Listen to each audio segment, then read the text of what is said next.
अब हम angle sum property of a triangle करेंगे। हमें प्रूव करना है थ्योरम नंबर 6.7 में the sum of the angles of a triangle is 180 degree, कि ये तीनों एंगल का सम जो है angle P plus angle Q plus angle R, ये सम जो है 180 होता है, या यूं कहो कि एंगल 1 प्लस 2 प्लस 3 180 होता है। ये हमें प्रूव करना है। सो गिवन क्या है, ट्राइंगल PQR, और हमें क्या प्रूव करना है कि angle P plus Q plus R 180 है, या फिर ये प्रूव करना है कि एंगल 1 प्लस 2 प्लस 3 180 डिग्री है। तो क्या करेंगे, कंस्ट्रक्शन करेंगे। कंस्ट्रक्शन में हमें क्या करना है, देखो यहाँ पे दे रखा है, ये दोनों फिगर इसी का एक्सटेंशन है। क्या करना है, P पॉइंट से हमें एक पैरेलल लाइन बनानी है। तो P पॉइंट से एक लाइन बनानी है जो किसके पैरेलल है, QR के पैरेलल है। तो P पॉइंट से हमने XY लाइन बनाई जो QR के पैरेलल है। तो from point P draw a line XY, from point P draw a line XY parallel to QR। तो XY is parallel to QR। अब प्रूफ कैसे प्रूव करें कि since XY is straight line, XY एक straight line है, तो ये जो तीन एंगल होंगे इन तीनों का सम क्या हो जाएगा, 180 डिग्री होगा। ठीक है, तो angle 4 plus angle 1 plus angle 5 180 degree है। पर यहाँ पे तो एंगल 4 तो 2 के बराबर है। 4 एंगल किसके बराबर है, वो तो 2 के बराबर है। क्यों भाई, ऑल्टरनेट इंटीरियर एंगल है। और ऐसे ही एंगल 5 जो है वो 3 के बराबर है। तो 5 और 3 बराबर हो गए। तो इसका मतलब क्या होगा, ये दोनों रीजन क्या देंगे, 5 और 3 बराबर क्यों है, ऑल्टरनेट इंटीरियर एंगल है। तो इसका मतलब क्या हुआ कि हमने 4 की जगह यहाँ 4 प्लस 1 प्लस 5 लिखा था ना, ये 4 प्लस 1 प्लस 5 स्ट्रेट लाइन है, तो इनका सम 180 है। तो 4 की जगह 2 लिख दिया हमने क्योंकि 4 और 2 बराबर है, और 5 की जगह हमने 3 लिख दिया क्योंकि 5 और 3 बराबर है।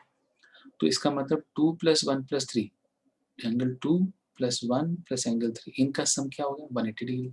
या फिर इसको ऑर्डर में लिख दें, angle 1 plus 2 plus 3 is 180 degree. 1 की जगह हम क्या लिख सकते हैं, P, और 2 की जगह Q, 3 की जगह R। तो angle P plus angle Q plus angle R वो 180 डिग्री हो जाएगा। ठीक है, तो इस तरह से हमने प्रूव कर दिया sum of all the three angles of a triangle is 180 degree. अब हम आगे नई थ्योरम देखेंगे, थ्योरम नंबर 6.8। तो देखो थ्योरम नंबर 6.8 क्या है, ये है थ्योरम 6.8। क्या लिखा है इसमें, इसमें लिखा है if the side of a triangle is produced then the exterior angle so formed is equal to the sum of the two interior opposite angle। तो एक्सटीरियर एंगल जो बना है वो किसके बराबर है, सम ऑफ इंटीरियर ऑपोजिट एंगल के बराबर है। तो चलो देखते हैं, यहाँ से इस पेज को ड्रैग करके नीचे ले चलते हैं।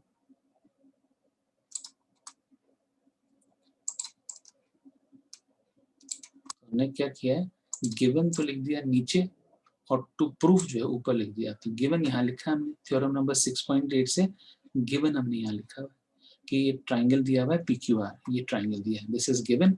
और हमें प्रूव क्या करना है कि एक्सटीरियर एंगल 4 जो है is equal to sum of interior opposite angle, यानी 4 इज इक्वल टू 1 प्लस 2, ये प्रूव करना है।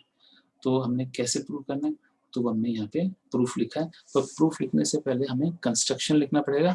तो कंस्ट्रक्शन में हम क्या लिख रहे हैं, कंस्ट्रक्शन लिखोगे शॉर्ट में कि प्रोड्यूस QR टू S। तो लाइन QR को हमने S तक प्रोड्यूस कर दिया। और अब हम लिख रहे हैं कि angle 1 plus angle 2 plus angle 3, इन तीनों का सम तो 180 डिग्री है ना। ये हमने थ्योरम 6.7 से देखा, sum of 3 angles of a triangle is 180 degree. अच्छा 3 प्लस 4 इज 180 डिग्री, क्यों भाई, why 3 plus 4 is 180 degree, linear pair, ये तो लीनियर पेयर है ना। और ये क्यों है कि sum of angles of a triangle, sum of angles of a triangle, theorem 6.7 से इज इक्वल टू 180 डिग्री। तो अब बताओ कि ये 1 और 2 का राइट हैंड साइड ये भी 180 है और ये भी 180 है। तो दोनों अगर राइट साइड बराबर है तो दोनों के लेफ्ट साइड भी तो इक्वल हो जाएंगे। तो हमने लिख दिया angle 1 plus 2 plus 3 is equal to angle 3 plus 4। तो उसमें एंगल 3 मुझे लग रहा है कट जाएगा।